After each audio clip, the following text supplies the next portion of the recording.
Welcome back, Dodecadorks. We're the 12-sided guys. We have Scott as Ornan the Bandit Bonker.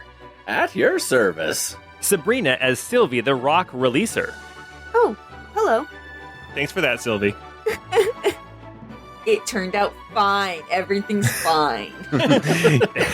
Jordan as Mogram, the Pirate Paralyzer. You're most welcome. I looked for synonyms for bandits and pirate popped up, so. Matt as Guy, the late-coming lollygagger.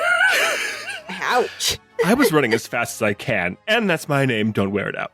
And me, Paul, as the Machinations Maker-Upper. Thanks for coming along on this adventure through Via Severia with us. If you want to see what Via Severia actually looks like or explore the different locales our party has been to, the only way to do that is by becoming a patron. You also get the bonus episodes and our new level 7 character sheets. So what are you waiting for? Run over to Patreon as fast as you can and sign up. Be like Mogram, not like Sylvie or Guy, those slowpokes. That's right. What? Jeez. You guys suck. We have a lot smaller legs than you guys. I don't. I just got crushed by some falling rocks. Oh, yeah, no, you don't have an excuse. I do, though. I was crushed by falling rocks from Sylvie. That wasn't my fault. I wanted to kick them. I'm pretty sure. I don't know. Scott, have you got to that point in the episode yet? I have not. Was it Sylvie? I couldn't remember who triggered that, but I thought it was Sylvie. 100% me, but, you know. I'm sure it was Sylvie. Could have been Could have been anybody, though. Well, Robert recently became a patron. I hear he's really been enjoying Your Neighbor's Potatoes, which is kind of weird, but he's also been enjoying Your Neighbor's Potatoes, which is our after show, which makes total sense. So be like Robert, become a patron and enjoy all the Patreon has to offer, like Your Neighbor's Potatoes. But leave Your Neighbor's Potatoes alone. That's stealing. They've been through enough. Leave them alone. I don't know. They just have such good russets over there. Anyway, if you think Guy... Oh my gosh. Anyway, if you think Guy and Sylvie could have gotten to Megan faster simply by backflipping the whole way, then this podcast is for you. It's Chorus of the Forsaken, episode 41. Nice.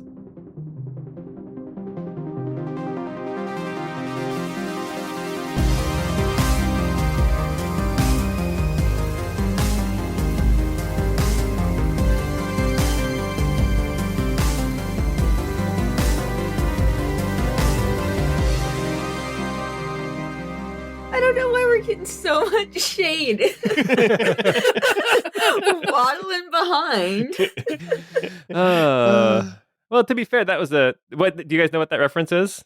Is that from Zelda? Yes, Ocarina of Time. The speedrunners all backflip all the whole way because it's faster than running. Yeah, they do that in Mario, too. Yeah. Oh, I did not know that. Yeah, if you ever watch a speedrunner of Ocarina of Time, it is the most annoying thing ever. It's or whatever Link does as he backflips. It's pretty impressive, but yeah, no, it's a little hard to watch sometimes. Yes, I mean that's great cardio, but That's how I used to run the track in junior high. just going. yeah, that was just him dying. It's how I got less than a 6-minute mile. So, oh my gosh, you never got less than a 6-minute mile. I was going to say, that's insane. No. I one time got in the 7-minute range. That's as fast as I ever ran it. I was going to say 6 minutes is really fast. Well, welcome back to Via Severia. Rather than covering the whole journey back from the Bandit Fortress and like prisoner management and all that stuff, we're just going to instead pick up having just arrived back in Martin's Rest. And then if there's anything from the return trip you guys want to flash back to, we can. Scott, you said Ornan wanted to do something right when we got back into town. So, Ornan?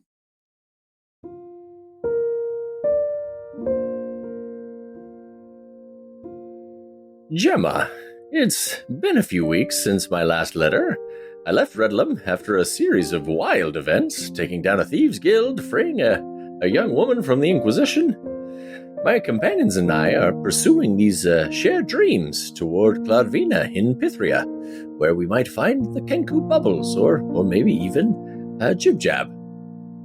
This week, we're in Martin's Rest. Nildor Martin, soon to be Count of Martin's Rest, hired us to help quell a bandit uprising, but details of the bandits stood out to me as strange from the start. They seemed too organized and zealous for mere banditry. I wrongly made a few assumptions about them being potential freedom fighters. During our travels, I tried to encourage my companions to ask questions of the bandits so we could gather information and found out why they were bothering Martin's Rest. There was a harrowing encounter. Magic took the lives of many bandits in mere seconds. I was left shaking. It was so rad. Nobody was to blame. It could have happened from anybody. My thoughts on magic were perhaps not well founded. I still disagree with the Inquisition, but I don't know exactly where I stand anymore. I feel my conviction shaking. I started praying to Caladuran again. It feels right, and it reminds me of Glimhaven. After the traumatizing encounter, I put my foot down on the violence and encouraged my companions to subdue the bandits. We found their fortress without their leader and managed to capture all of them with little resistance. We heard rumors of a haunted basement in their fort and explored a trapped and empty ruin that their leader had been using as a secret hideout. During the night, Mogram spotted movement in the forest. Mogram and I did a pincer move and came at Megan from two directions. We captured their leader, an elf woman. She had been sowing discord and discontent. She was probably a follower of Glimgrowl or whatever his name was. Grimgall. Grimgall, that's sower right. of dissension. Grimgall. We shared some blows, and Mogram paralyzed her with one of his darts. We then trekked back with the 8 bandits and their leader all the way to Martin's Rest. Neldor really stood out as the conquering, benevolent protector of his people. During the hike, I made a decision. I don't think I'll take any life anymore. My mind replayed the day I lost my hand and the first person I killed over and over as we trudged through the rain.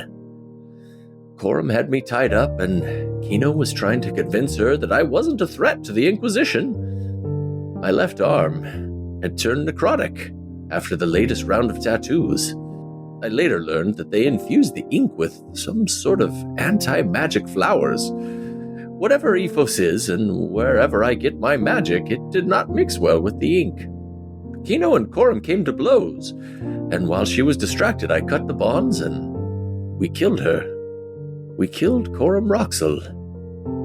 It's hard work cutting off an arm. I had Kino break the bones at my elbow with his hammer, and then I cut off the necrotic flesh.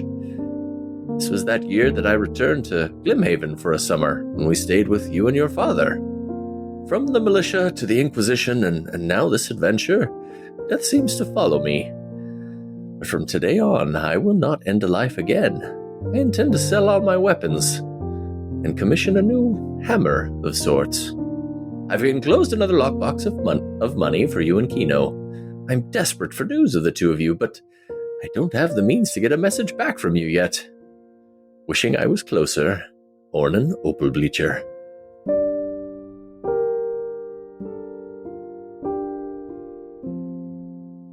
Gosh, I love Ornan.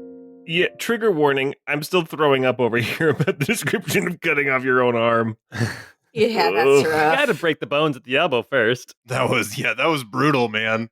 Oh, sorry, yes, you can't just cut through the bone. You have to break that and cut around it. He speaks the truth. So specific. All right.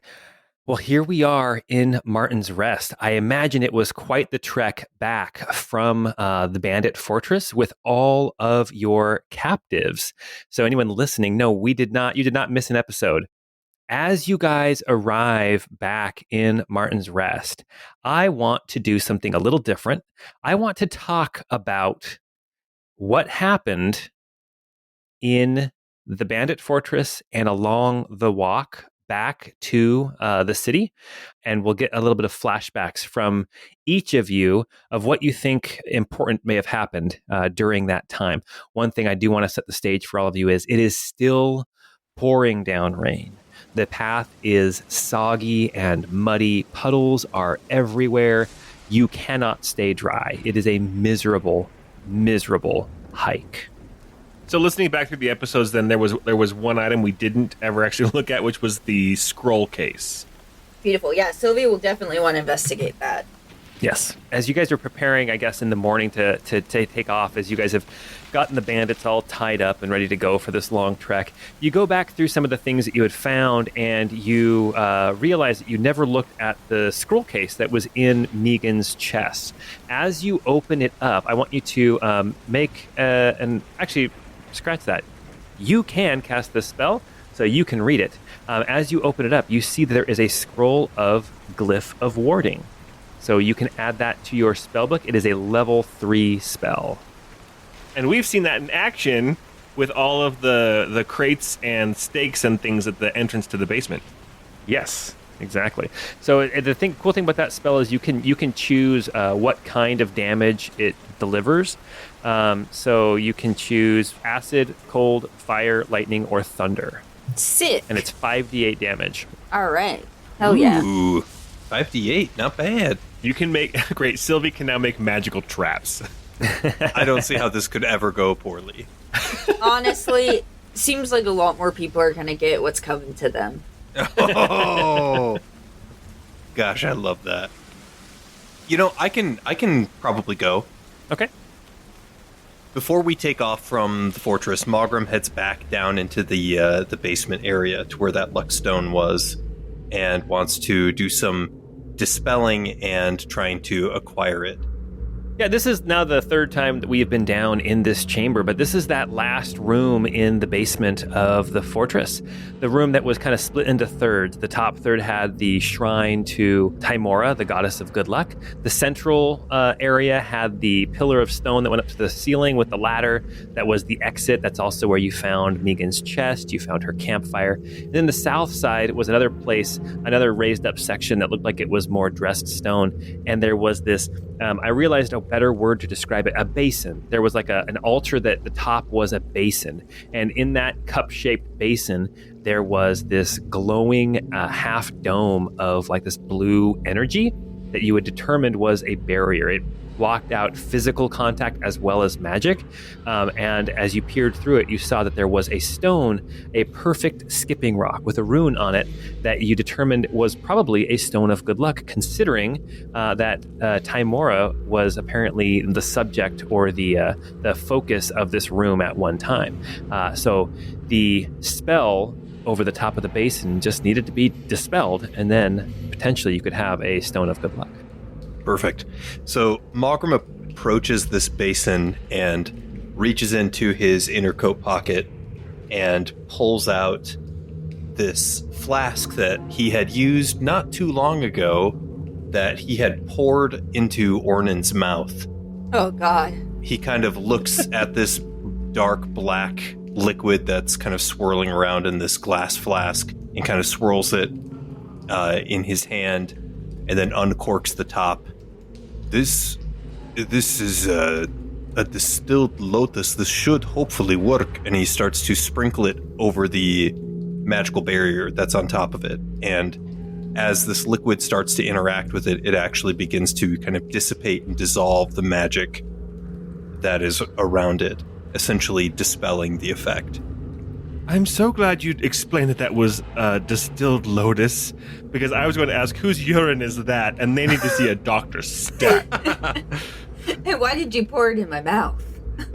No, I mean, as Ornan kind of alluded when it came to the tattoo that he had, there has been research done on the attributes of certain plants, and in some cases, some plants, the sap inside of them it has some weird effect of disrupting kind of magical effects and disrupting the arcane. Essentially what Mogram had done was take a distillation of that to use it to both break the curse that was afflicting Ornan earlier and now dispel this barrier. Nice. You see it kind of melt away. It kind of retreats back, and this half dome barrier is gone. And inside, you can see even more clearly. You can see this perfect skipping rock with the little rune etched on the top. Perfect. And I will reach in and grab that. Okay, very good. You don't feel anything happen right away. You feel like this is something you're going to need to spend some time with to become attuned to it. Okay. All right. Sounds good. Okay. Anybody else want to do anything? Is there any conversations you guys would have as you are hiking back? Because I can think of a couple. The one thing that we do want to do is talk to Guy a little bit about his ghosty lady. Do you guys want to do that on the walk, or do you want to do that at the fortress before you guys leave? Probably would come up on the walk, I think. Okay.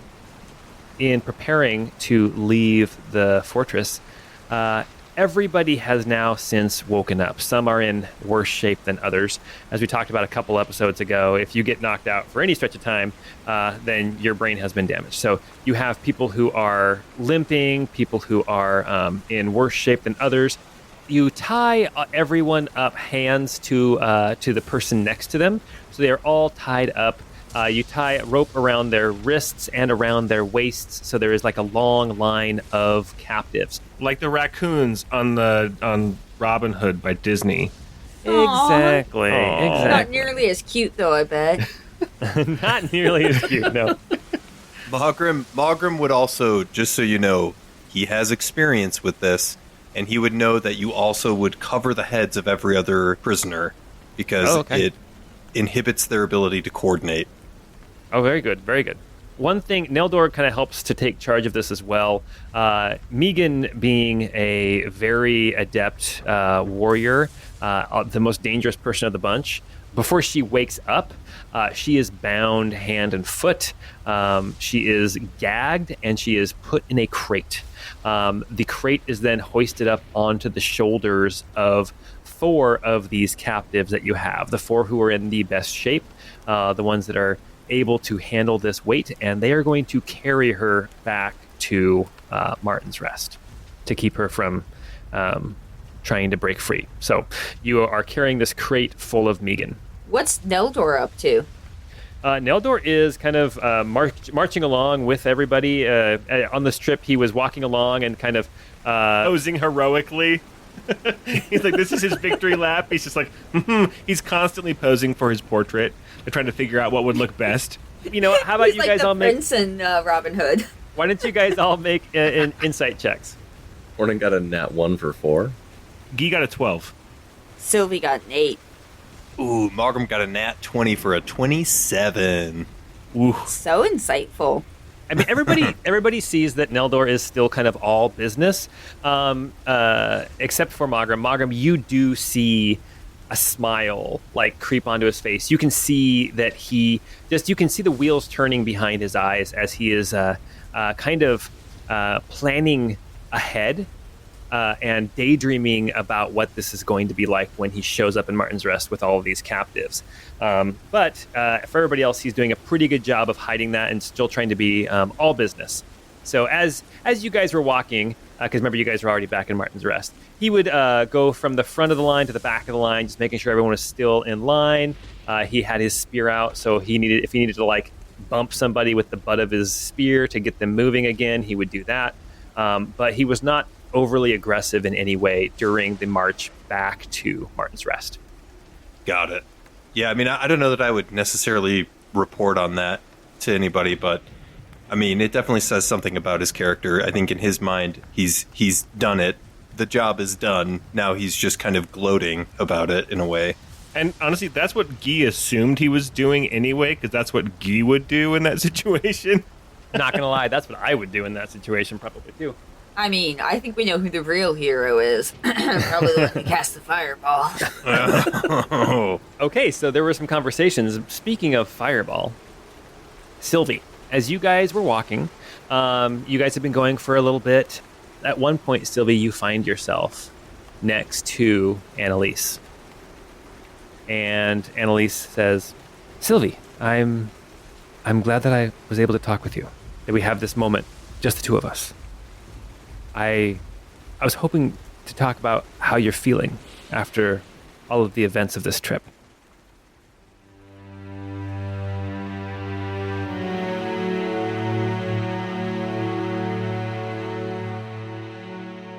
I mean, it was enlightening. I'm concerned for Martin's Rest and for the the individuals here that we captured. I'm glad Ornan convinced us to take things down a little bit. I hope we can get these people, if not justice, at least maybe a better position where they can't be taken advantage of by people like Megan. And hopefully not by people like Nildor either. Yeah, yes, I agree. I think following Ornan's encouragement was overall a good thing. How are you, Sylvie, after yesterday? We had a conversation a few days ago about power and about what we do with that power and who gives us that power. And Sylvie, you exercise some of that power, and I don't know how you feel having taken so many lives with that power, but I did want to commend you for what I saw afterwards. I saw restraint. I saw in you how much easier it would have been to just exercise that power again and have it be done. And yet you showed restraint. So I would like to commend you for that, Sylvie. Well, I certainly appreciate that, but I don't think my relationship to my power is as simple as you view your relationship. But I do appreciate you giving me those words of encouragement. As kind of a parting for this little conversation you have with her, she just says, Sylvie, I hope that I think you can. I believe that you are the kind of person who can continue to show this kind of restraint. I hope, though, that you also understand that there may be others in your situation with similar powers who do not. That is why Aeonans worship the way they do. That's about the time when she thinks it's appropriate for the cops to come on in. Yeah, it sounds like that is when she must feel some sort of like justification, right? Yeah, that's fair. That's a fair opinion. I don't think Sylvie will say anything. I think Sylvie will just kind of nod. I'm not sure I'm fully convinced, but I do really appreciate that, like, you know, she's trying to be cool. She does give you a predator handshake as she finishes that conversation. You son of a bitch. I'm pretty sure her strength is 8, so her bicep is not nearly as big as Arnold's or, why am I drawing a blank? Carl Weathers. Carl Weathers. Yes, Carl Weathers. Carl Weathers. I don't know. I think an 8 strength is pretty big. That's a pretty high strength score. That's what I was saying. Oh, God. This seems like a good strength for me. Any other conversations? Because there's another conversation to happen. I'm ready to chat with Guy for a second too. Okay, let's rock and roll. Yeah. What's going on with your creepy ghost? Yeah. Well, yeah, basically. So I imagine that during that trek, Malgrim would have, at some point when he had a chance to, walking near Guy, would have sparked up a conversation, something to this effect. Guy, I wanted to ask you a little bit more about this apparition that seemed to appear during the events that we've experienced recently. I know that it is related to the book, the grimoire that you carry, but it seems that we owe it to ourselves to understand a little bit deeper.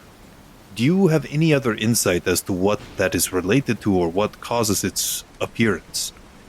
I mean, the only time she's appeared is when I have taken a life using the magic that's been granted to me by this book. So I agree. I think she must have some connection to this book. And I have a theory. I have a theory that she once held this book. She probably a Covington from ages past. And how is it that you acquired this book again? You've had it for some time now, yes? Like 6 months or so, yes. So not very long, actually. Interesting.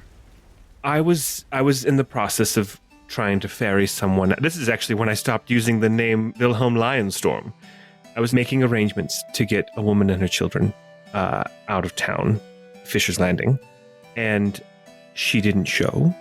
And when I returned to my boat, it was on fire, and when I went looking, all I found were some of her belongings, and this book was among them.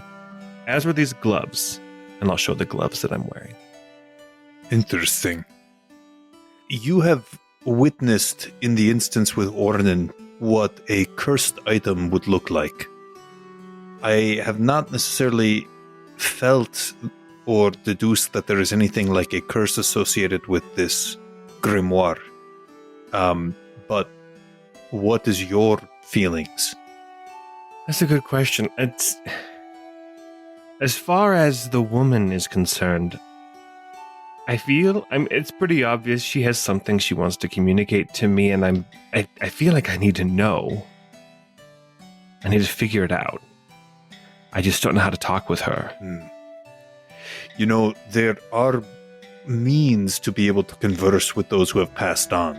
I'm not very well versed in how that could function, but it is a possibility, at least based on the studies that I have done. I think I would like to look into that more. Very well. As far as, is this book cursed or not? Is this another Kestrel's sword situation? I don't know if I'd be able to tell, honestly. I feel like this is important, and there's so much history, and there is the history of this book is palpable. Holding it, I feel like, even though I'm not a Covington, I feel like I'm part of something so much older and bigger than me. And I don't know that there's a will in this grimoire. Like it is not sentient, perhaps. I don't know, but I feel like it has a destiny. Does that make any sense?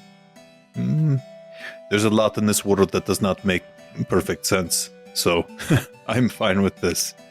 Yeah, I don't know how we can get any answers from her or even see her again if we decide to go like 100% pacifist, because I think, as far as I can tell, she only appears when I kill someone.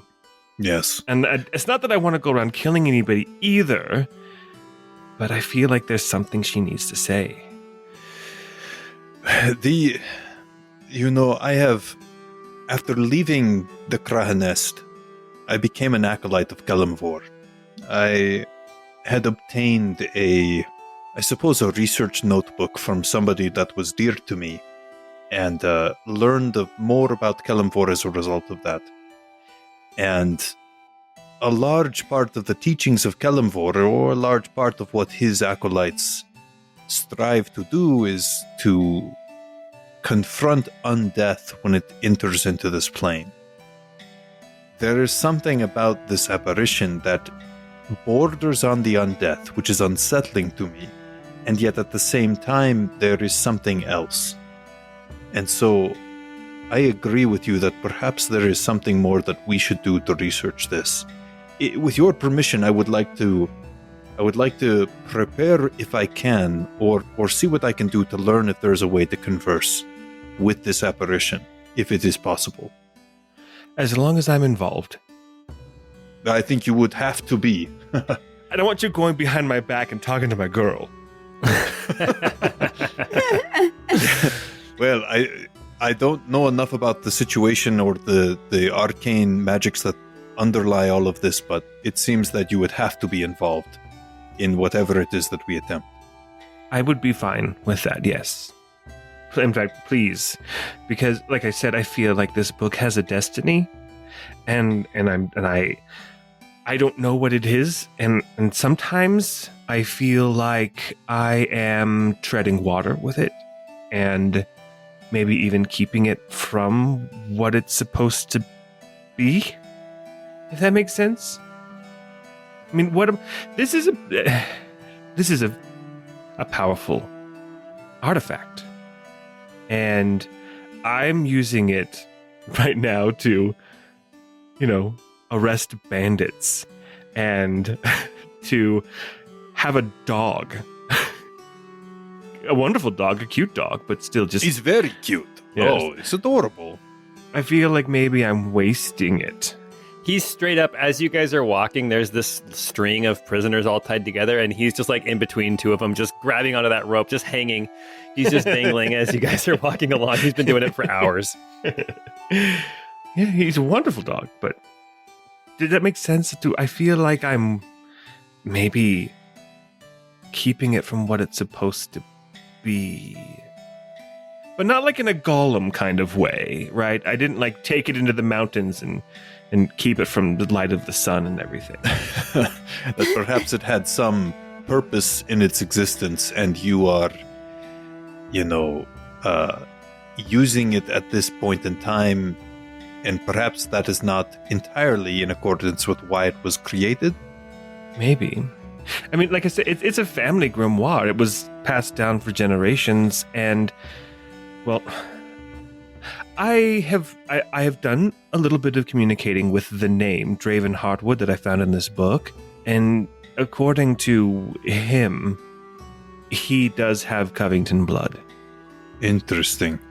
Now, I have it in my possession. I don't know if he is supposed to have it because he's of the family line, or if I'm supposed to keep it from him because the family line's not supposed to have it back.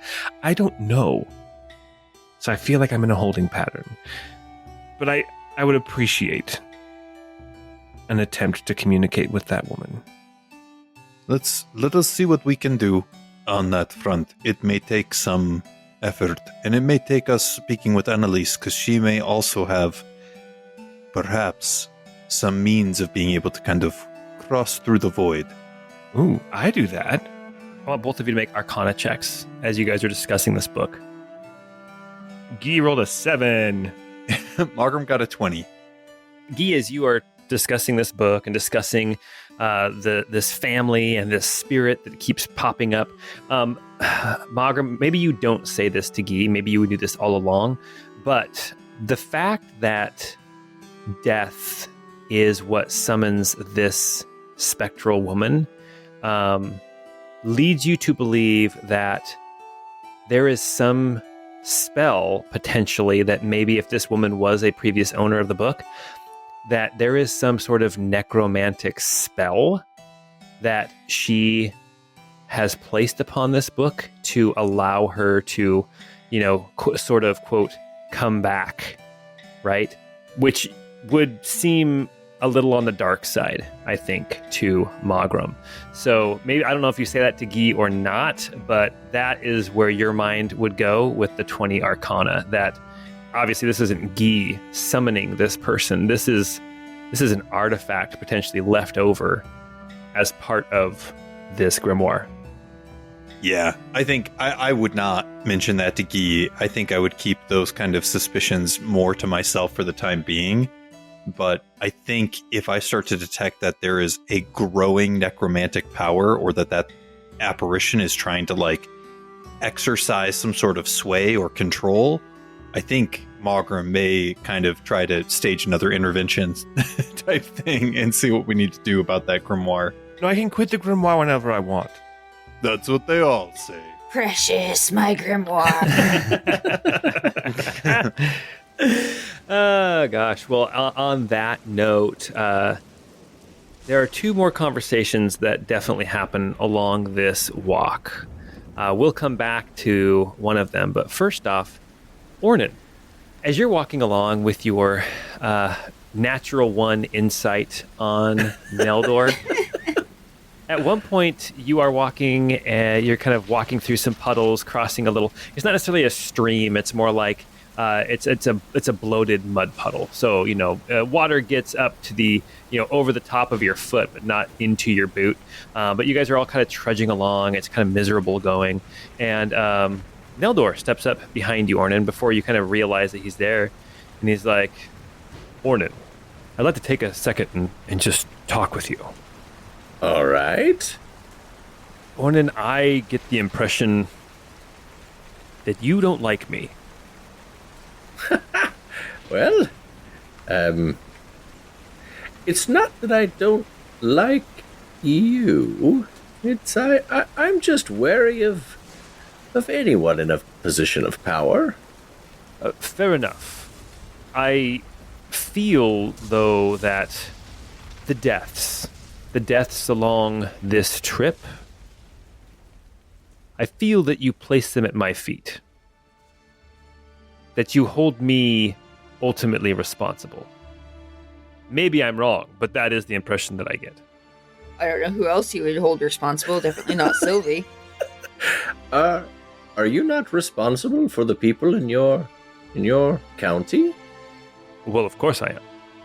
Then, no matter what happens, you should bear some responsibility for it. Right? Ornan, I bear responsibility for this county and for the people who live here and for the peace and the safety of the people who live here. Ornan, I just feel that you've been traveling with people.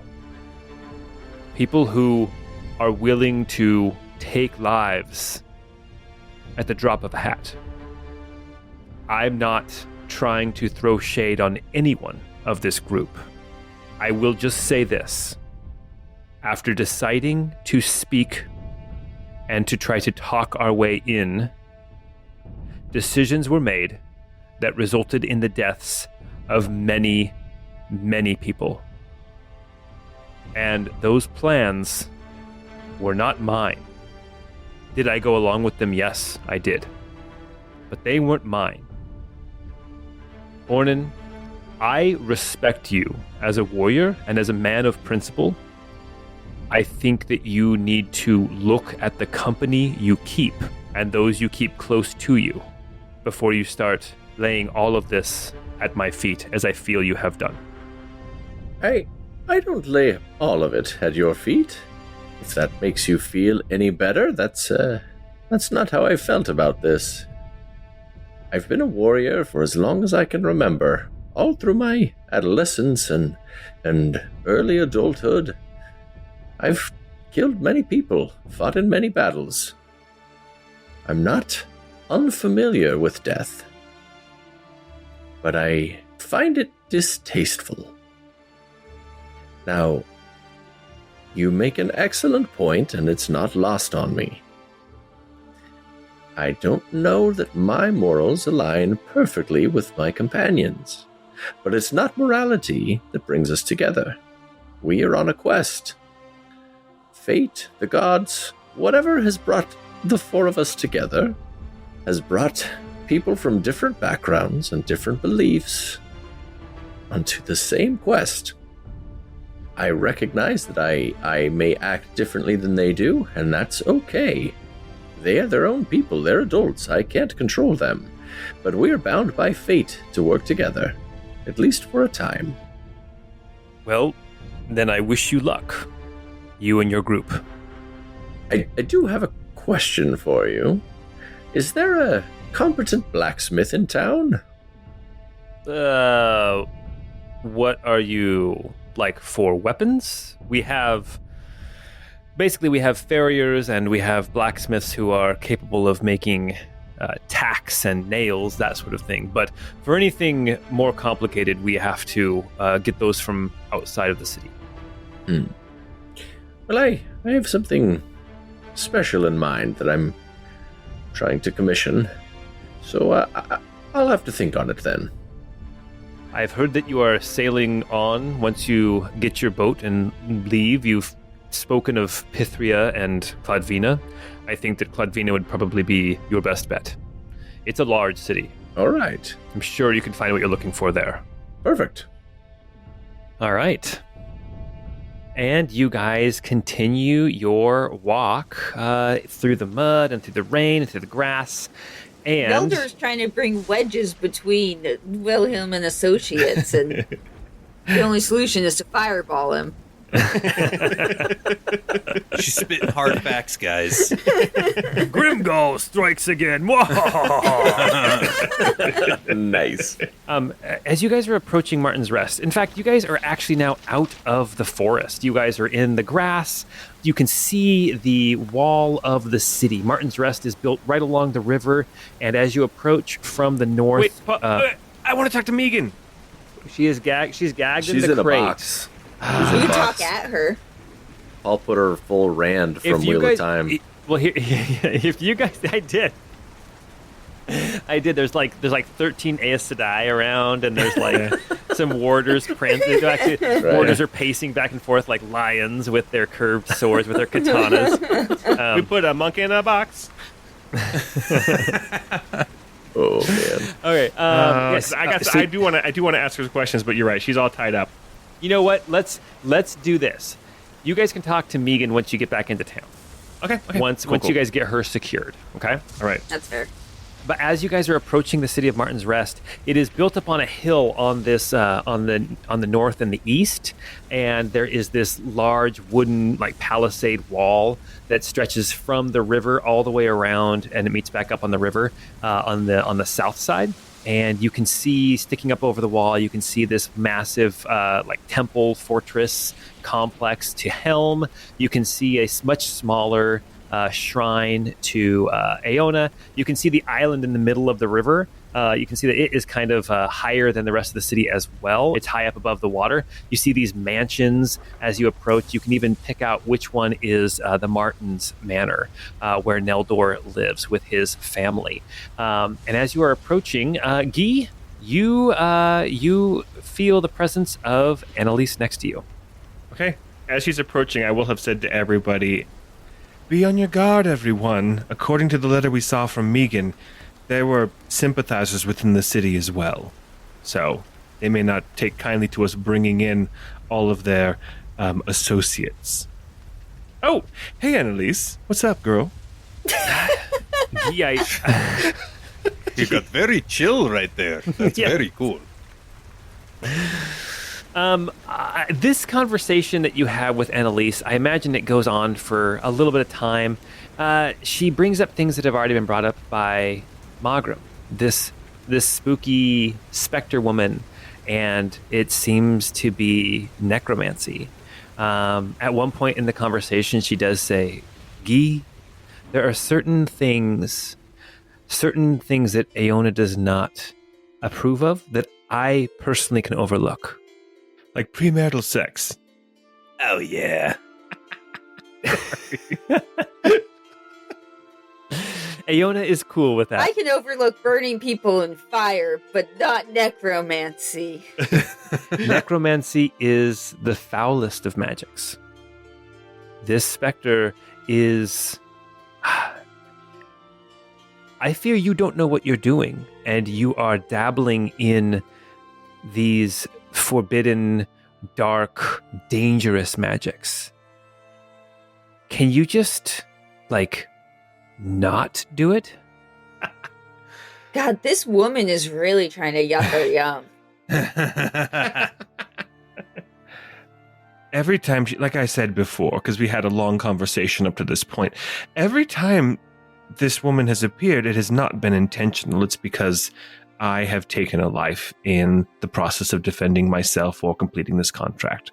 So I don't know how much control I truly have over her arriving. Well, then in that case, since you don't have control, isn't that a sign that you're not in control? Shouldn't that be a sign that maybe you're in over your head? That this book is taking control of you? Doesn't that scare you? I can quit whenever I want. I was telling Magram that just a little bit ago. I don't have a problem. You have a problem. No, listen, I do want to get to the bottom of this, Annalise. And I've already talked with Magram about trying to figure out what this woman wants, what her connection is to me and to this book, and what the purpose of the book is, even. It is a powerful artifact, and for whatever reason, it has found me. And I feel a duty to be its custodian. Duty.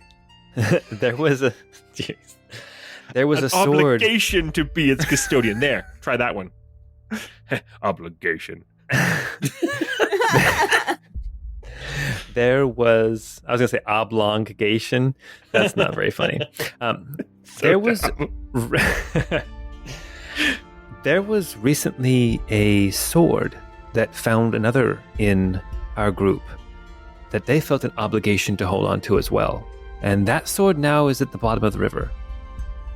Yeah, I would just encourage you to think on this. Don't think I haven't. That sword had control of Ornan, and this book seems to have more control over you than you are willing to admit.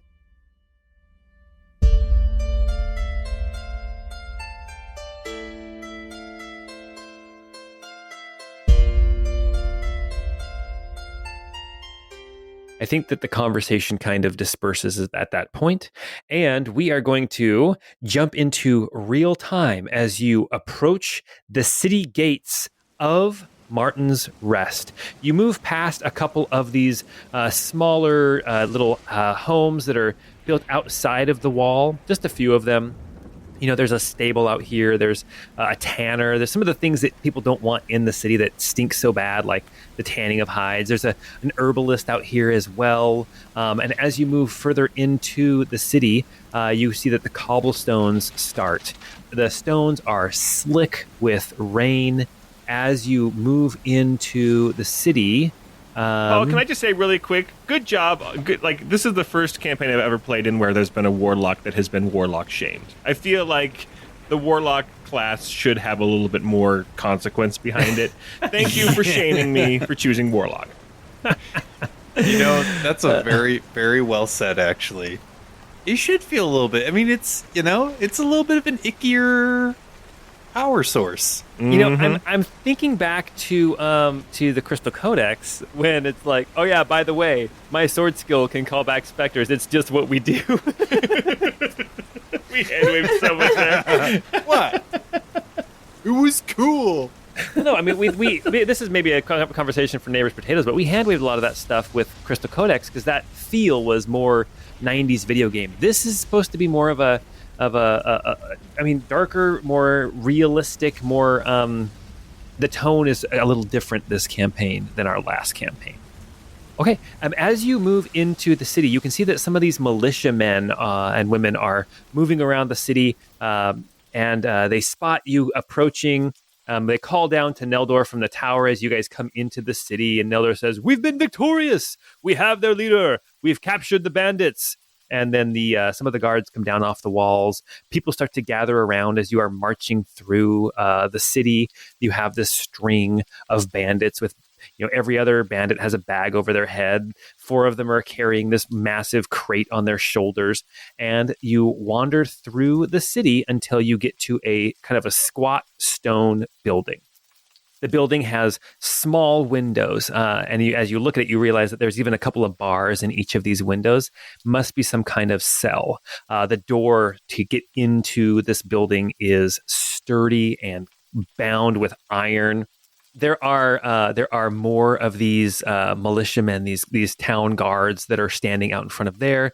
Neldor is talking them up, saying how they've been victorious, how they need to prepare the cells, and be careful. This one in the crate, she is very, very powerful. And the guards come out and they start taking these prisoners away from your custody.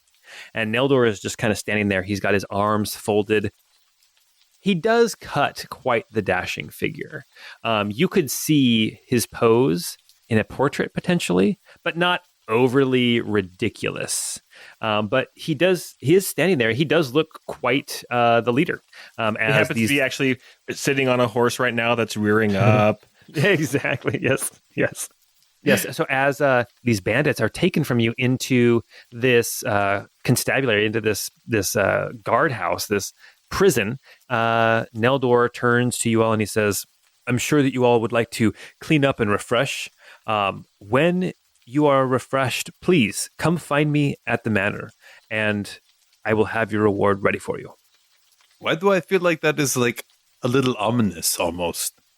I'll have your reward. Your final reward, as he pulls out a creepy dagger, and it's actually Jafar. It's been Jafar this whole time. I knew it. No, it's your eternal reward. It's your eternal reward. I messed it up. It's Jafar. You know what? Looking back, his pet parrot was a dead giveaway. All right. So Nildor talks with some of these guards just a little bit longer, and then he actually, unless somebody wants to stop him, he's going to leave and go to his manor and get all refreshed and cleaned up. Well, can we get permission to chat with Megan? Should we ask him? Do we want to do that? Yeah, Nildor just says, feel free, but just be wary because, as you told me, she's quite powerful. And then he is going to leave. Classic man, repeating back exactly what we told him.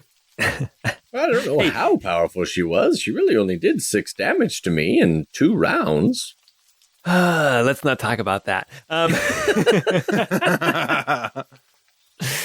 All right.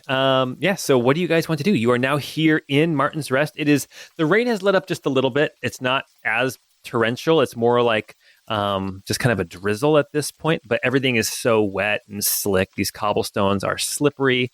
Everything is just covered in water. People are not really venturing out today because of the rain. So what do you guys want to do? I want to ask Megan some questions. We have that letter, 2D, and I have some questions about some of the ambiguities in there. The different scenes and talking about it. I mean, what is it? What is it? It's it. What is it? It's it. And her answer is going to be, you want it all, but you can't have it. It's in your face, but you can't grab it. I don't know what this is in reference to. This is epic. My Faith No More. You want it all, but you can't have it. What Oh my God. is it? Oh, It's man. it. What is it? Come on. Okay. Everybody, hey, listeners, pause the podcast. Do a search for Faith No More Epic. Thank us later. Anyway. Yeah, so there is this squat stone building. You guys can go in and chat with some of the prisoners. You guys can chat with Megan if you want to. The city is yours. You guys can go do what you want. Danon is around here somewhere, potentially. And there's a reward for you out on the island. And for now, Annalise is going to stick with you guys. Well, let's talk to Megan and then get cleaned up. I mean, I want money. I want to see this boat. Yeah. I wonder what it's named. We probably could christen it. Ooh. Be thinking of kick-ass names. All right. You guys, you go into this kind of guardhouse, this prison. It is a relatively Spartan building. As you go inside, there is a desk right by the front door. You can see that the rest of the building, there's like this small little entry room. There's a couple of benches on the walls. There's a desk where there is a guard sitting behind the desk. And then there is one hallway leading off further into the building. That hallway is lined on either side with these thick oak doors with small grates, like bars set up high for like speaking through. And as you walk in, one of the constables just kind of waves you through. You guys were seen with Neldor Martin, so you guys must have the authority to be in here. Perfect. I'm holding my scepter, by the way. It's drawn. As you guys go into this hallway and start looking in the different rooms, you can look through the little windows and you can see bandits that you guys have been traveling with now for a few hours. They are now in these cells. They're not really like chained up or anything. They're just in these cells. There's some straw on the ground. There's a couple of buckets and stuff. Some of them are actually 2 or 3 to a cell because you guys have captured quite a few of them. At the very end, you come to this door that has the same bars in it, and as you peek through, as we pass by really quick, though, as we pass by that one archer who surrendered without fighting, I will call out to the warden. I'll say, "Warden, remember her. She didn't put up a fight when she was captured. That deserves something." He nods and goes back to work. as you are moving through, you come to that last door. As you peek through the bars, you can see Megan. She is being treated differently than everybody else. She is actually, she is chained to the wall. She is, the chains are lax enough that she can sit, but you can see that they're not lax enough that she can lay down comfortably. Her arms would be raised up off the ground if she were to lay all the way down. And when you peek through the door, she looks at you through the door, and she has this anger seething from her eyes, but she does not say anything. She is no longer gagged, but she does not say anything. Probably won't do much, but I could try to charm her. I am pretty charming. Oh. I can also try to administer truth serum. Oh, that might work probably better. I can also hold my scepter. Ooh. Wait, is that a euphemism or? Oh no, you're actually talking about the scepter. Of course, the real scepter. Right. I was like, that is intense. Okay. So tell me, Megan, is this how this scene was supposed to end? With you in chains? She does not respond. She just continues to glare through the window in the door at you guys. You know, I suppose, Guy, it'll be interesting when we tell all the Knights of Helm about her collusion with trying to start an uprising here. I wonder what kind of repercussions this might have with the relationships with the elves. Make insight checks, everybody, as... Well, actually, I don't know if Ornan and Sylvia are tall enough to see through the window. Oh, they brought stools over. Good, because I got a nat 20 on that insight. Oh, nice. gosh. I'm actually on top of Ornan's backpack. So we got 9. I got a 15. Yeah, Markham got a 19. Okay, Mogram and Guy, as you guys were looking through the window, you see her shift. Something that Mogram said caused her to shift a little bit. Ornan, you spot exactly what was said with your natural 20 as soon as Mogram says Knights of Helm. You see a flicker as her eyes dash left and right, and then look straight ahead again, and she composes herself again. I get the idea that this D person might be one of the Knights of Helm. She seems nervous about them finding her. I wonder, the letter we found that you wrote, you mentioned a scene change. Now, I'm not familiar with this play that you're orchestrating, but was this the scene change you were talking about? Oh, one thing we did not do, we didn't go through her bag that she had with her. We have this bag of yours. Should we open it up right here in front of you? Warden, we need access to the evidence locker, please. You actually see that this stuff is just kind of piled up, kind of at the end of the hall.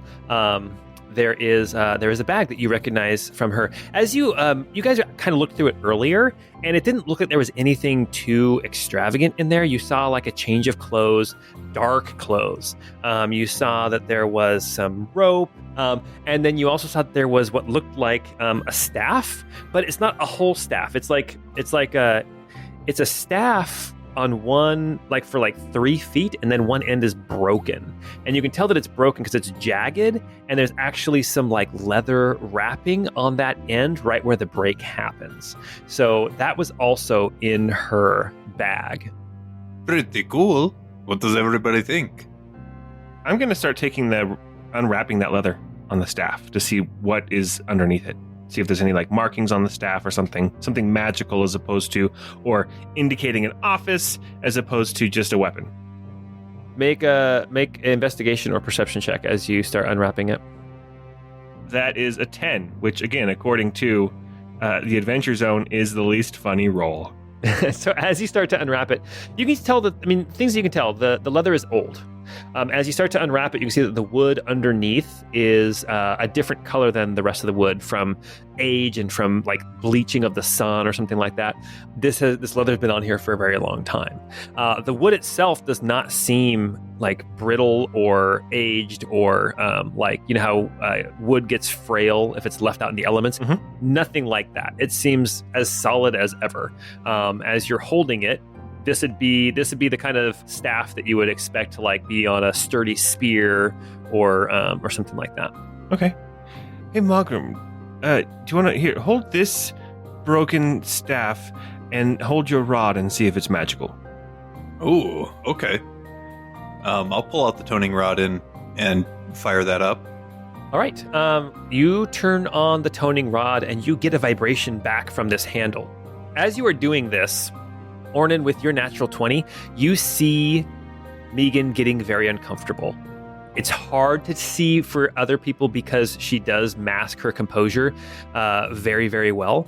Something about her elven features and her almost otherworldliness that elves can sometimes exude. Not Guy, but but she does. Cool elves.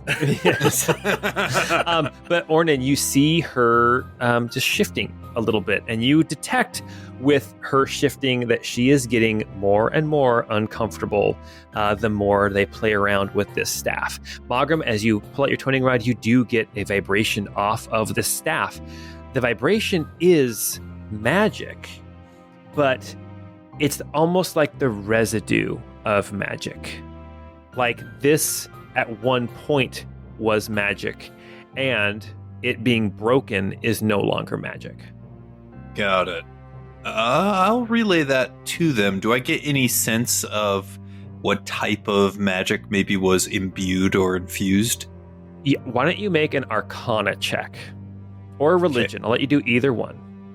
I'll do Arcana. Only got a 10. 10? Hard to say. You what I will tell you is the fact that you can still detect the magic, even though this is a broken magic item, means that the magic was potent. Got it. I wonder if this was that item that she could only use once from the other note we found. I thought we assumed that was the luck stone. I don't know. Luck stones? Well, I'm not familiar with those, but this looks like it's been used, according to Magram. Give me 10 minutes. Ask us some other things while I take 10 minutes to figure out what this thing actually is. And I'm going to go ahead and find a corner to start doing a ritual cast of Identify on this. Okay, perfect. So, Megan, do you like plays? Like musical theater? I do sometimes. She was talking about scenes in that letter. Would you like to tell us who D is? When Sylvie mentions D again, I'm remembering back to the burned note that mentioned a paladin captain. What's the paladin captain's name again? I looked this up. I don't think it starts with a D. Okay. It's Sir Fargus Steelshod. Okay. I had the same thought. I looked that up between sessions. Okay. When you ask about D, she just looks at you, Sylvie, and she says, no. All right, well, I guess I'll just step out and go grab the Paladins of Helm. I know that Neldor's sister would love to chat with you, and Sylvie's just kind of going to walk out. She's not actually going to leave the building, but walk out of the cell, bluffing. Okay, Ornan, with your natural 20, she gets uncomfortable. More uncomfortable with that prospect. Ooh, I think we're onto something there. Magram, that truth serum, how hard would it be to apply to a prisoner? Well, honestly, not too hard. I mean, I can inject it, but normally what I do is I just disperse it into a cloud, and then everybody in the cloud is just a little bit more honest than they normally would be. There are so many uses for that. Yeah, there's a lot of uses for it. But if you want to, we can give it a shot. I'm going to say this, Magram. You, with your history in the Krahanest and with the in the Inquisition, you know that this technique is incredibly effective when combined with torture. Oh, hell yeah. I mean, I'm not gonna torture enhanced her. interrogation. I'm just saying, because I mean, this technique that you're going to use, yes, it does force somebody to tell the truth, but it does not force somebody to speak. Exactly. And so using this technique combined with something that does force them to speak, they cannot speak a lie. So the Krahanest and the Aeonan Inquisition in general have used this technique combined with torture to get answers to questions. And the nice thing is that they know they're getting the right answer. They know that they're getting the truth. And can I just say really quick, I'm not pro torture. I was being silly. Yeah, no, Malgrim would not even bring that up, knowing though what he does know about that. He's not bringing that up. Markham, I feel like we served in two very different branches of the Inquisition. I mean, I believe so. The Krahanes that I served out of Vekard, it got dark. They engaged in some pretty nefarious things. We mostly went camping and monster hunting. That was about the extent of what I did.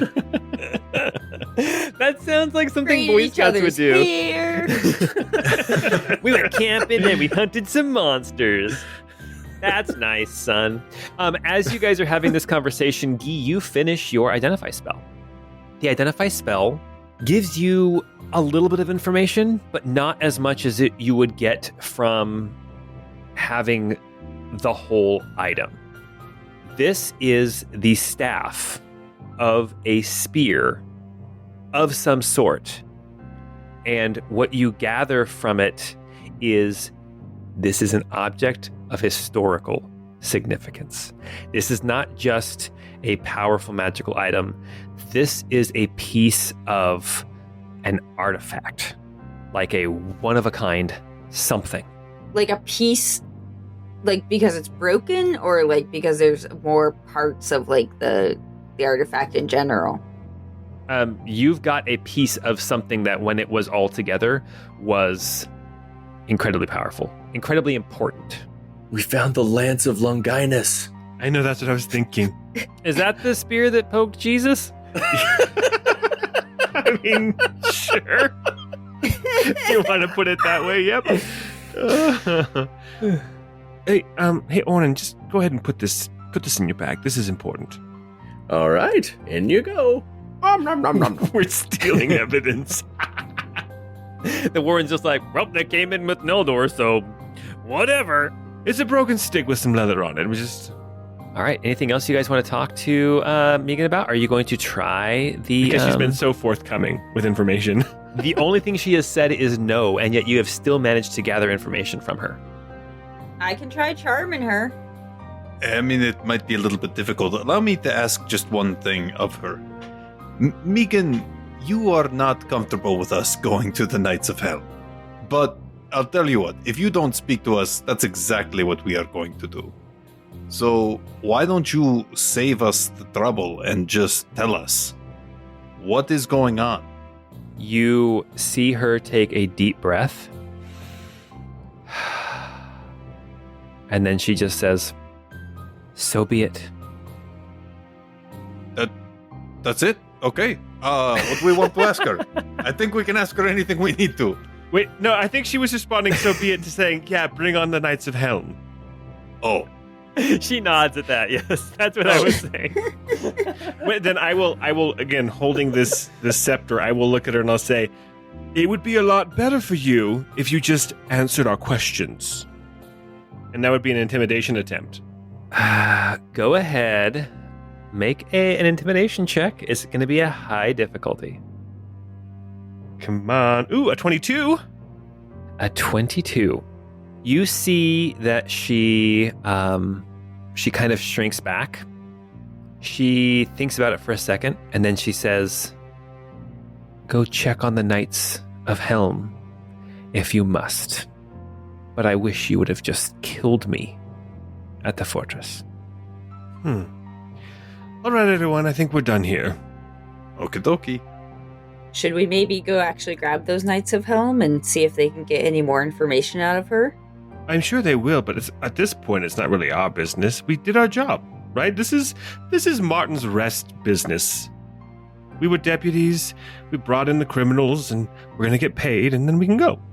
I agree with you there, Guy. I think it's time we set off on our actual quest.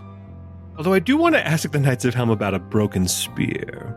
And then I'll explain to the rest of the party as we're leaving about what this item was. It's a part of a haft of a legendary artifact that was probably a spear or some kind of pole weapon.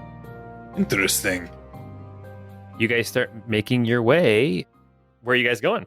Downtown, walking fast. Boat, boat, boat. Are you guys going to go get cleaned up at the inn? Are you guys going to go to the Temple of Helm? Or are you guys going to go straight to Martin's Manor and get your reward? Honestly, I feel like if we go to the Temple of Helm and say, hey, we caught all these people, and then they go question them, it's going to put us on a bad foot with Neldor getting our reward. So maybe we clean up and then we go get our reward, and then we can maybe stop by the Knights of Helm before we leave. That sounds reasonable to me. Okay, you guys head back to the Northside Inn. It is this small inn built right on the water, right at the north edge of the docks of Martin's Rest. First thing I do is go into the stables and I say, oh, Duchess, I've missed you so much.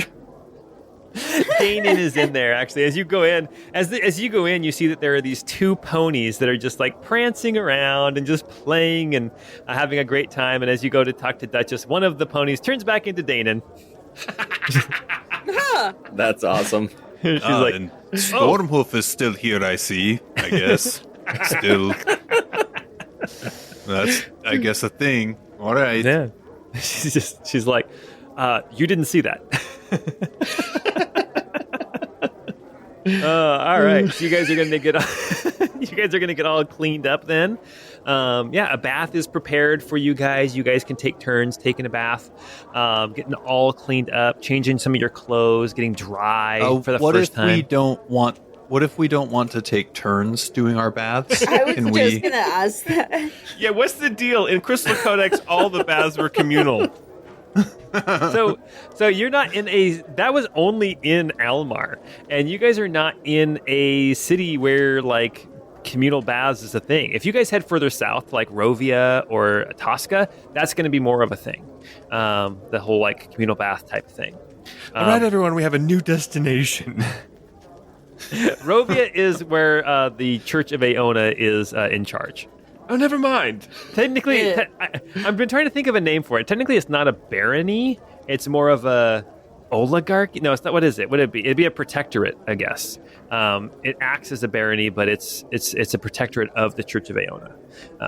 So like the quote baron of Rovia would be the what's the title? The Pope. No, it's basically it's the cardinal over all of Via Severia. The head of the Church of Aona in Via Severia is the Costarian, whereas the Pope is the High Costarian for the entire church throughout the world. Oh, okay. You guys get all cleaned up and head on over then, I guess, to Martin's Manor. Hell yeah. Yeah, we want to get this boat.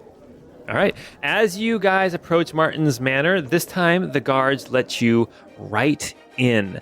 There is no stopping and saying, "Oh, let's see if he's available." You guys are able to go right into that first chamber where there is that waystone that has the markings on it that Sylvie had read earlier, with directions leading to the center of Stillwater Lake. As you are filing in, you can see coming down the stairs from the second floor, Neldor is coming down. He has since bathed, he has groomed himself. His hair is like tied back into like a ponytail like Beast from Beauty and the Beast. I was going to say he's wearing like a blue jacket like on Beauty and the Beast, but that's a little bit cheesy. Now he's wearing, he's got more nice clothes on. He's got his armor taken off. He seems more comfortable and at ease. It's like, welcome back. I suppose it is your reward you're after. And it seems like he is in a very good mood. Please, if you'll follow me. And he takes you back down the hall, past the portraits of his family, and into the sitting room where you were before when you discussed this mission. As you walk in, you can see there is a fireplace on one wall. There's some animal rugs. There is some antlers up, some trophies up on the above the fireplace. You see bookshelves. You see a liquor cabinet. And on the coffee table, between these two sofas, you see the chest, the gift basket-sized chest that Neldor had shown you. What seems like forever ago for episode-wise, but it was actually only 2 days ago. And when you walk in, he walks over to the chest, he opens it up, and you can see inside are 5 gold bars, 500 gold pieces. This will do. Oh, yeah. and I believe there's a deed as well. Yes, there is. I had my servants go and inspect all of the keelboats, all of the barges and ships that had been seized for aiding and abetting the bandits, and I had them pick the best one for you. Here it is. And he hands you a deed. And he says, if you go down to the docks and you tell, I don't know, the shipmaster, who would that be? Bingy Sprunklewarts. You tell the harbor master to take you to Dawn Seeker. Then that is the ship that is yours. Dawn Seeker. Okay. I don't know if that name's going to stick, but okay. Thank you so much, Nildor. Megan didn't have much to say. She seems especially afraid of the Knights of Helm. So use that to your advantage if you want. He kind of sits back in the sofa and goes, I think I will. He seems very pleased with himself. Share a drink, or are you off? Oh, yeah. Oh, but I never turn down free booze. All right. He starts pouring out some alcohol. Is anybody else going to stick around, or is anybody else going to leave? What does everybody else want to do? Sounds like Guy is going to have a drink. Guy, you're not going to bring your chest back to your boyfriend? That's coming later. No, okay. We're going down to the dock to find our ship, and that's where he's going to be, because that's where he works. Guy, you are so smooth. All right. Yeah, you guys share a drink for a little bit. Maybe you stick around for half an hour or so as you just enjoy some relaxation, feel the burn of the alcohol as it goes down, and you leave maybe even in better spirits. So, Neldor, how long do you think your sister's going to be in mourning? Just out of curiosity. He laughs and he just says, well, you best get in line. She has quite a few who are already asking after her hand, so... I don't want her hand. Oh, my. I told you this guy is so smooth. A dark look passes across his face. No, I'm more interested in her mind. Come on.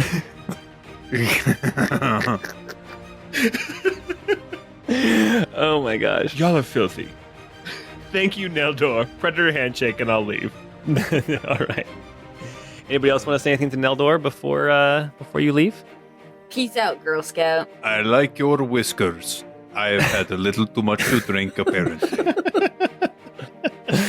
Awesome. All right, you leave Martin's Manor on this island in the center of the river, and as you head back across the river, you can see the docks, and you start to, I imagine you're kind of looking at all of these ships, all these boats that have been pulled up along the pier, and you are wondering, which one is the Dawn, did I say Dawn Seeker? Yes. Yeah, that name's got to change. I think we should change its name to the Dawn Streaker, and we should all be naked on board. I love that. Oh my gosh! Yeah, you head down to the docks. Oh my gosh! Or we could change both names and call it the Brown Streaker. Oh my gosh! I like that less. Oh my gosh! Okay. As you are, you find the harbor master fairly easily. You see that some of the ships are starting to pull in for the night. It's late afternoon. You can see out in the water. You can see this peppermint striped boat has not quite come to the docks yet. But the harbor master takes you to a ship that looks like it must be the Dawn Seeker. It is like a barge, so it is long, 5, 10, 15, 20, 25, 30, 35, 40, 45. It's about 50 feet long. Dude, those oars are massive. Well, here's the deal. Those oars are massive because they're also for pulling off of the shore and stuff. So they are long. Okay. Because this is also a pole boat.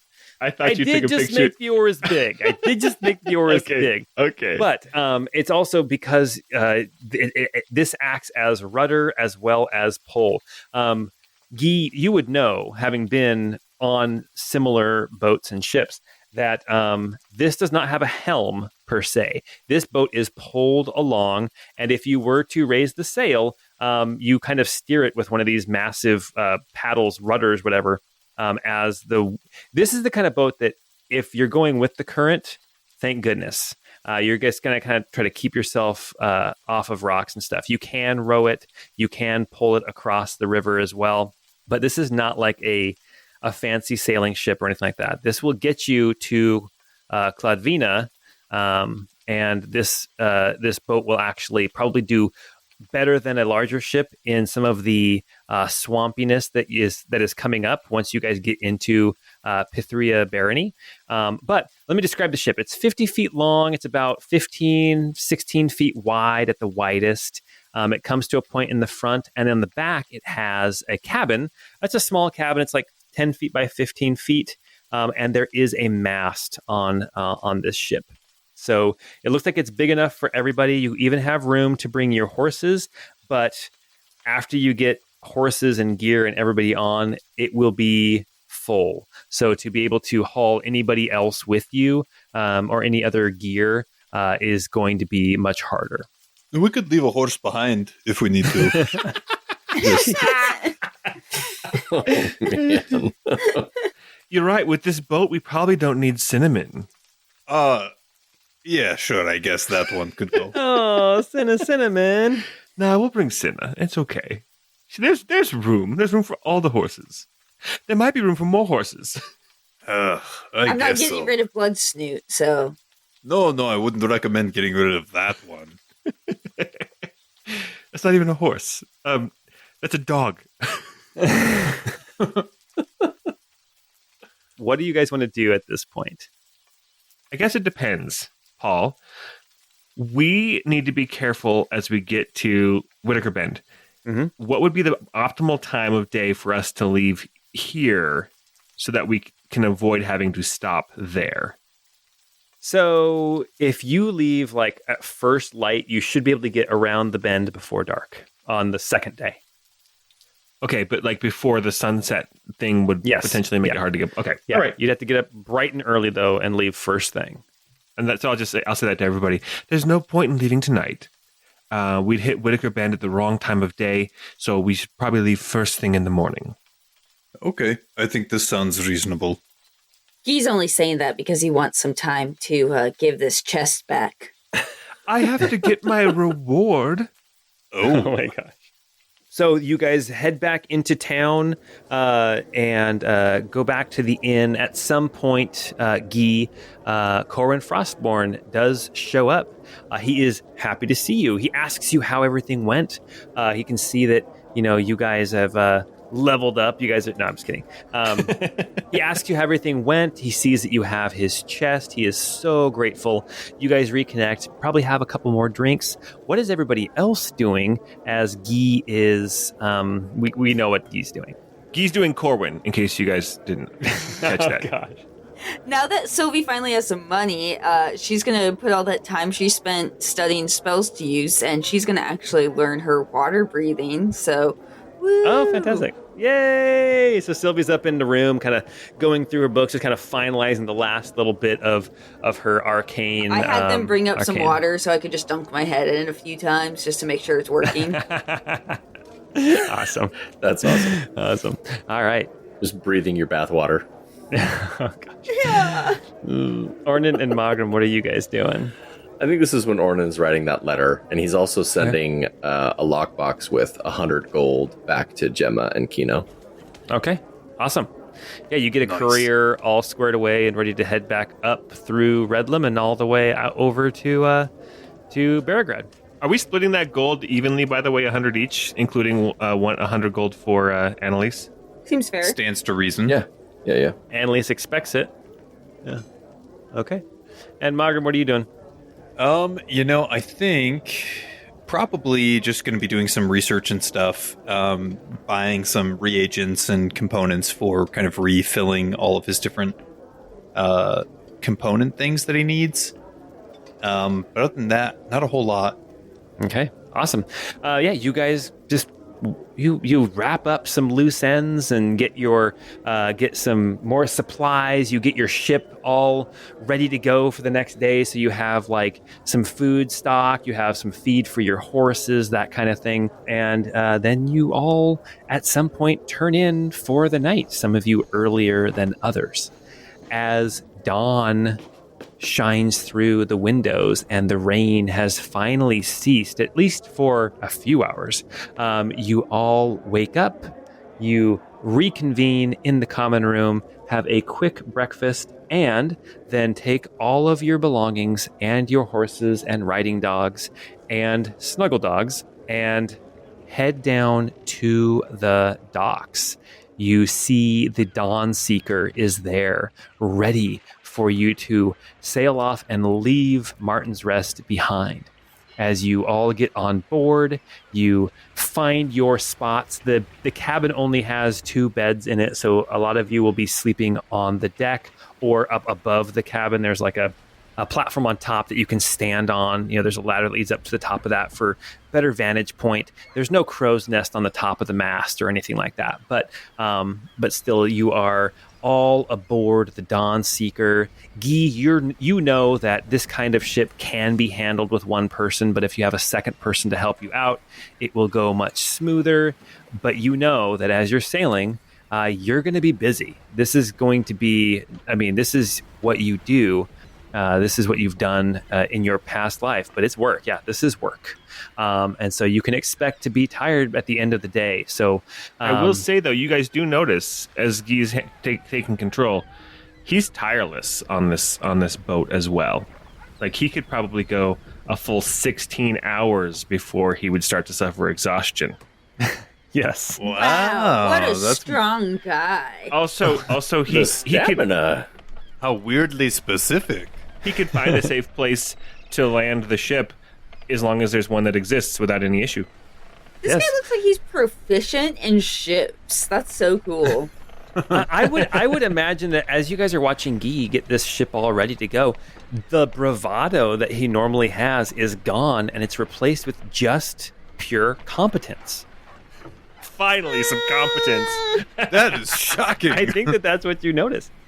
As you untie the Dawn Seeker and push off from the shore and start to paddle away, you see Corwin Frostborn is out getting his ship, the Peppermint Mist, ready to go, and he waves you off as you leave Martin's Rest, and you go around a corner and it is lost to sight. As you leave Martin's Rest behind, you also leave a temple of Helm that is devoid of the paladins of Helm. They have all gone off to go find these bandits. The camp that they were at a couple of days before, they have packed up and moved further afield, and Fargus Steelshod and Gwendolyn Martin, the sister of Neldor, are far from Martin's Rest, seeking out more of these bandits, as the temple lies silent.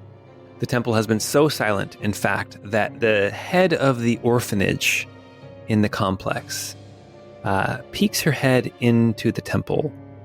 She has not heard from any of the paladins who are here in town for a while. She knows that most of them have gone afield looking for the bandits, but there were some that were still here, but none of them came around yesterday.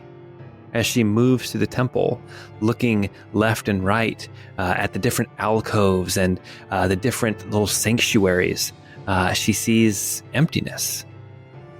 Calling out their names, she doesn't hear any response, so her curiosity gets the better of her, and she ventures down into the basement sanctuary, where the treasures of Helm are kept. The basement sanctuary. And it's there she finds the first dead body.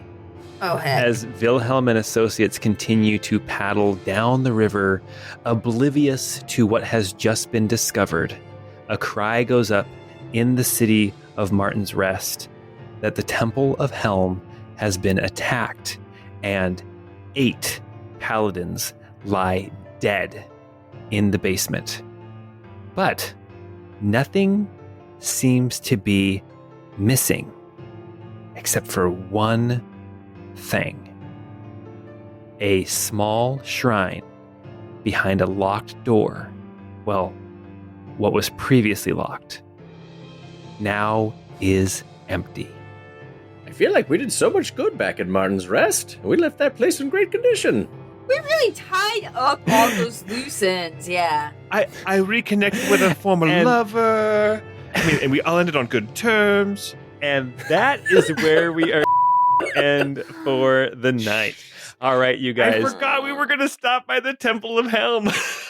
Well, we told Neldor about it, so I assumed that he was going to take care of it. Oh, he's Damn it. he's too busy gloating. He got the victory. He's not going to go tell them.